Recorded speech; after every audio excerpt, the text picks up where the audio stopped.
சேமிப்பு வச்சிருக்க ஒருத்தர். அவர்ட்ட போய் நீங்க தங்கம் வாங்காதீங்க அப்படின்னு அவர் என்ன கேட்பாரு, சரி நான் தங்கம் வாங்கல, அப்ப நீங்க வந்து என்னுடைய பணம் மதிப்பு குறையாம இருக்கிறதுக்கு உங்கள்ட்ட தான் ஏற்பாடு இருக்கா?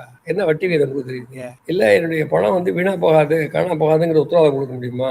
அப்படின்னு அவங்க கேட்கறாங்க. இயல்பா இருக்கும்ல. இப்ப நீங்க வந்து வெளிநாட்டுல பணத்தை கொண்டுறான், வந்து மிடில் ஈஸ்ட்ல வர வச்சு ஒண்ணு டாலர் பூரா ரூபாயை மாத்திட்டு ஒரு 6 மாசம் கழிச்சு அந்த ரூபாய்க்கு வந்து சுத்தமா டாலர் மதிப்பு ரொம்ப குறைஞ்சு போச்சு வச்சுக்கோங்க, என்ன பண்ணுவோம்? ஸோ அதனால தங்கம் வாங்கி வச்சுதான் வச்சுங்க, மதிப்பு குறையாது. தங்கம் வாங்குறதுங்கிறது குடும்பத்தில் திருமணங்கள் அதுக்கு வாங்குறது மட்டும் இல்ல. ஒரு தங்கங்கிறது ஒரு அசெட். அதனால அது வந்து விலை உயர்விலிருந்து தங்களை பாதுகாத்துக் கொள்ள விலை குறையாத ஒரு பொருள் எல்லா காலங்களிலும் தங்கம். தங்க விலை குறைவது ரொம்ப அபூர்வம். ஆகவே தங்கம் மற்ற விலைகளெல்லாம் இது எதாவது பிரச்சனை ஆனாலும், விலைவாசி உயர்வு ஏற்பட்டாலும் தங்கம் கையில் இருந்தா நமக்கு ஒரு சேமிப்பு இருக்கும் அப்படிங்கிற சென்ஸ்ல தான் மக்கள் வாங்குறாங்க. அதை நீங்க வந்து அது பண்ணக்கூடாதுன்னு சொல்றீங்க வச்சுங்க. மாற்று என்ன அவங்களுக்கு? சப்போஸ் ஒரு நெருக்கடிக்கு அவங்க எதிர்பார்த்து கொஞ்சம் சேவ் பண்ண நினைக்கிறாங்க வச்சுங்க.